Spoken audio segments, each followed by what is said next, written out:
જે તે સમયે મરનાર વ્યક્તિની વાચા બંધ થઈ જતી હોય છે અને ઘણું બધું બોલવા ઈચ્છતા હોય છે કે બેટાને, દીકરાને, પત્નીને, માને, પણ એ બોલી શકતો નથી અને એક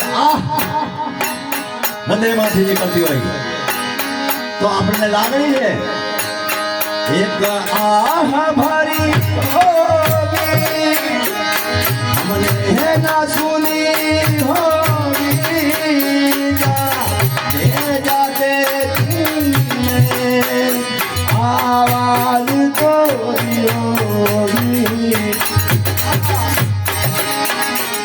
हर बात यही है गम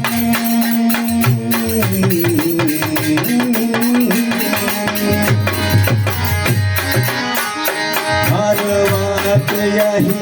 है गम उस बात कहाँ गए कहाँ चले गए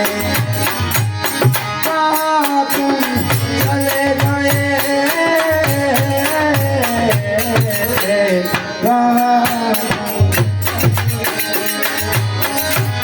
पूछो तो बना घायल में क्यों पाए से